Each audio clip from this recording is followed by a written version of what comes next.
শুভেচ্ছা,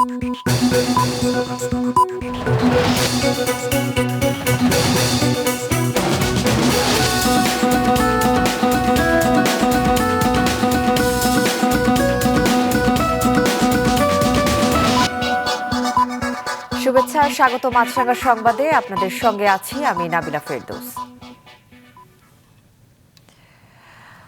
উন্নয়নশীল দেশগুলো থেকে অর্থ পাচার রোধে কঠোর আইন করার কথা জানিয়েছেন প্রধান উপদেষ্টা ডক্টর মোহাম্মদ ইউনূস। গতরাতে জাতিসংঘ সাধারণ পরিষদের অধিবেশনে বাংলায় দেয়া ভাষণে তিনি আরও জানান, ফেব্রুয়ারিতে নির্বাচনের প্রস্তুতি নিচ্ছে সরকার। এর পাশাপাশি স্বচ্ছতা, জবাবদিহি ও আইনের শাসন প্রতিষ্ঠায় সংস্কার কার্যক্রম চলমান রয়েছে বলেও বিশ্ব নেতাদের জানান তিনি।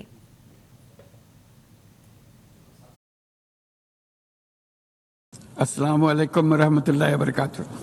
নিউ ইয়র্কের স্থানীয় সময় শুক্রবার বেলা 11:15টার দিকে জাতিসংঘের সাধারণ পরিষদের ৮০তম অধিবেশনে দেয়া ভাষণে প্রধান উপদেষ্টা ছাত্র জনতার অভ্যুত্থান পরবর্তী অন্তর্বর্তী সরকারের নেয়া বিভিন্ন পদক্ষেপ, আঞ্চলিক ও বৈশ্বিক নানা সমস্যা, যুদ্ধ সংঘাত সহ নানা বিষয় তুলে ধরেন। উঠে আসে আগামী ত্রয়োদশ জাতীয় সংসদ নির্বাচনের কথাও। আগামী বছরের ফেব্রুয়ারি মাসে আমরা জাতীয় নির্বাচন অনুষ্ঠানের প্রস্তুতি নিচ্ছি। পাশাপাশি স্বচ্ছতা ও জবাবদিহিতা, আইনের শাসন নিশ্চিত করবার জন্য আমাদের নিরবচ্ছিন্নভাবে নাগরিক বান্ধব সংস্কার চালিয়ে যাচ্ছি। আগামী নির্বাচনে যে দলে জনগণের সমর্থন পাক না কেন, সংস্কার কার্যক্রম বাস্তবায়নে আর কোনো অনিশ্চয়তার অবকাশ থাকবে না। ছাত্র জনতার অভ্যুত্থানের পর গঠিত অন্তর্বর্তী সরকারকে বৈষম্য মুক্ত ও ন্যায় বিচার ভিত্তিক সমাজ বিনির্মাণের আকাঙ্ক্ষা পূরণের দায়িত্ব দেওয়া হয় জানিয়ে অধ্যাপক ইউনূস বলেন, ভেঙে পড়া রাষ্ট্র কাঠামোর পুনর্গঠন করে জনগণের আকাঙ্ক্ষা পূরণের জন্য প্রয়োজন ছিল ব্যাপক প্রাতিষ্ঠানিক সংস্কারের। সরকার বর্তমানে সেই কাজটিই করছে। গত 15 বছরে দুর্নীতির মাধ্যমে শত শত কোটি ডলার অবৈধভাবে বিদেশে পাচার করা হয়েছে। যেসব দেশ ও প্রতিষ্ঠান এই পাচারকৃত সম্পদ গচ্ছিত রাখবার সুযোগ দিচ্ছে, তাদের আমি আহ্বান জানাচ্ছি তারা যেন এই অপরাধের সঙ্গে শরিক না হয়। এই কথা বলেন রোহিঙ্গা সংকট নিয়েও, জানান মিয়ানমারের সংকটের সবচেয়ে বড় ভুক্তভোগী রোহিঙ্গা জনগোষ্ঠী ও বাংলাদেশ। রোহিঙ্গা সংকট কোনোভাবে মায়ানমারের সঙ্গে বাংলাদেশের কোনো দ্বিপাক্ষিক বিষয় নয়।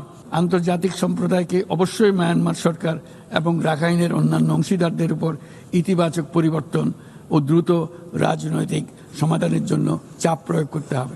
এড়িয়ে যাননি বহুল আলোচিত গাজা পরিস্থিতিও। বলেন, সবার চোখের সামনে নির্বিচারে যে গণহত্যা চলছে তা নিরসনে সর্বোচ্চ চেষ্টা করা হচ্ছে না।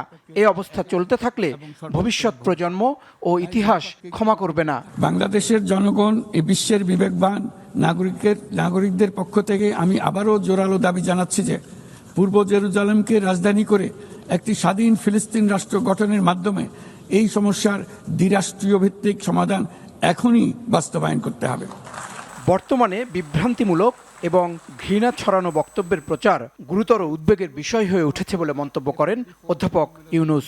সংস্কার, স্বচ্ছতা আর মানবিক দায়বদ্ধতার যে প্রতিশ্রুতি তিনি জাতিসংঘে তুলে ধরেছেন তা বাস্তবে রূপ পেলে নতুন পথে যাত্রা করতে পারে বাংলাদেশ ও গোটা বিশ্ব। গুরুতর উদ্বেগের বিষয় হয়ে দাঁড়িয়েছে। জাহিদ সেলিম, মাছরাঙা সংবাদ, ঢাকা। পরবর্তী সময়ে নির্বাচন কমিশন সচিবালয়ের কেন্দ্রীয় ও মাঠ কর্মকর্তাদের নিয়ে নির্বাচন কর্মকর্তার সম্মেলন শুরু হয়েছে। সকাল 11টায় শুরু হয় প্রথমবারের মতো আয়োজিত এই সম্মেলন। প্রধান নির্বাচন কমিশনার এম নাসির উদ্দিন সহ 4 নির্বাচন কমিশনার এবং সচিব সম্মেলনে যোগ দিয়েছেন। কমিশনের নিজস্ব কর্মকর্তাদের জন্য ইলেকশন কমিশন সার্ভিস চালুর বিষয়ে আইন সংশোধনের সরকারের সায় পাওয়ায় এই সম্মেলন অনুষ্ঠিত হচ্ছে। আসন্ন সংসদ নির্বাচনের আগে কর্মকর্তাদের ভোটের প্রস্তুতির দিক নির্দেশনা দেওয়া হতে পারে নির্বাচন কমিশন থেকে। মালিক শ্রমিক দ্বন্দ্বের জেরে দ্বিতীয় দিনের মতো নাটোর, রাজশাহী ও চাঁপাইনবাবগঞ্জ থেকে ঢাকা সহ বিভিন্ন গন্তব্যে দূরপাল্লার বাস চলাচল বন্ধ রয়েছে। এতে ভোগান্তিতে পড়েছেন যাত্রীরা। বন্ধ থাকা পরিবহনের মধ্যে রয়েছে দেশ, ন্যাশনাল, গ্রামীণ ও হানিফ সহ বেশ কয়েকটি বড় বাস কোম্পানি। তবে একতা ট্রান্সপোর্ট ও স্থানীয় লোকাল বাস চলাচল করছে। বেতন ভাতা বাড়াতে এর আগে শ্রমিকদের ডাকা 2 দফা ধর্মঘটে বাস চলাচল বন্ধ থাকে। এরপর খোরাকি ভাতার দাবি জানান। এ দাবি না মেনে মালিকরা বৃহস্পতিবার রাত থেকে বাস চলাচল বন্ধ করে দেন, যা আজও চলছে।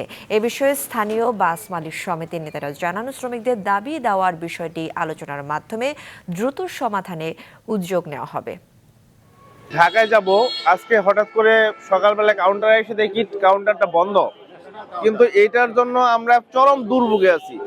ছেলে মেয়েরা রাস্তায় বসে আছে, রাইতে যাওয়ার কথা ছিল, রাইতে যাইতে পারলাম না। অনেকগুলো কাউন্টার বন্ধ, গাড়ি নাই। এখন কিভাবে যাবো তা তো বলতে পারছি। খাগড়াছড়ি সদরের সিঙ্গিনালায় অষ্টম শ্রেণীর মারমা ছাত্রীকে ধর্ষণের প্রতিবাদে যুগ্ম ছাত্র জনতা আজ সকাল সন্ধ্যা সড়ক অবরোধ ডেকেছে। এর ফলে জেলার অভ্যন্তরীণ ও দূরপাল্লার সব ধরনের যানবাহন চলাচল বন্ধ রয়েছে। সকাল থেকে যুগ্ম ছাত্র জনতার নেতাকর্মীরা খাগড়াছড়ি 0 পয়েন্ট এলাকা, চেঙ্গি ব্রিজ, সদর উপজেলা পরিষদের সামনে, স্বনির্ভর বাজার এলাকাসহ সিটি গেট এলাকায় সড়কে টায়ার জ্বালিয়ে অবরোধ সৃষ্টি করে। এদিকে অবরোধে খাগড়াছড়ি ও সাজেকে অন্তত 2000 পর্যটক আটকা পড়েছেন। পরিস্থিতি নিয়ন্ত্রণে বিভিন্ন সড়কে পুলিশ মোতায়েন করা হয়েছে। সদর উপজেলা পরিষদের সামনে অবরোধকারীরা গুলি করে ব্যাটারি চালিত একটি অটোরিকশার আয়না ভেঙে দিয়েছে। খাগড়াছড়ি থেকে সড়ক অবরোধের সবশেষ খবর কিছুক্ষণ আগে জানিয়েছেন সহকর্মী কানন আচার্য। সকাল 6টা থেকে শুরু হয়েছে এই অবরোধ। এই অবরোধে সড়কের বিভিন্ন জায়গায় তারা অবরোধ সৃষ্টি করেছে। যেমন আমরা খাগড়াছড়ি 0 পয়েন্ট এলাকা, চেঙ্গি ব্রিজ এলাকা, সদর উপজেলা পরিষদের সামনে, নারায়ণখিয়া এবং শনির্ভর বাজার, এই সমস্ত এলাকায় তারা রাস্তায় টায়ার জ্বালিয়ে এবং ফাঁকা গুলি করে জনমনে আতঙ্ক সৃষ্টি করেছে। এদিকে আমরা সেনাবাহিনীর পক্ষ থেকে জানতে পেরেছি খাগড়াছড়ি হয়ে সাজেকে মোট 2147 জন পর্যটক আটকা পড়েছে। তবে আজ দুপুরে সেনাবাহিনীর নিরাপত্তায় এই পর্যটকদের সাজেক থেকে খাগড়াছড়ি নিয়ে আসার ব্যবস্থা করছেন। তারা অবরোধের পরেই দেশের বিভিন্ন জায়গায় চলে যাবেন বলে আমরা জানতে পেরেছি। সান ফাউন্ডেশনের উদ্যোগে ও স্কয়ার টয়লেট্রিজ লিমিটেডের পৃষ্ঠপোষকতায় ম্যাজিক বাউলিনার 5ম সিজনের অডিশন ও সিলেকশন রাউন্ড চলছে ময়মনসিংহে। ময়মনসিংহ মুকুল নিকেতন স্কুলে সকাল থেকে প্রতিযোগীরা আসতে শুরু করেন।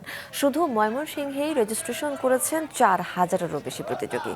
আজ সারাদিন শেষে ময়মনসিংহ পর্বের সেরাদের নির্বাচিত করবেন বিচারকরা, আর নির্বাচিতরা সুযোগ পাবেন ঢাকা পর্বের অডিশনে। আগামীকাল মহাষষ্ঠীর মধ্য দিয়ে শুরু হবে সনাতন ধর্মানুসারীদের দুর্গাপূজা। এরই মধ্যে সারা দেশে ছড়িয়ে পড়েছে শারদীয় দুর্গোৎসবের আমেজ। দুর্গাপূজা উপলক্ষে সাজানো হয়েছে দেশের ছোট বড় প্রতিটি পূজা মণ্ডপ, রয়েছে আলোকসজ্জার ব্যবস্থাও।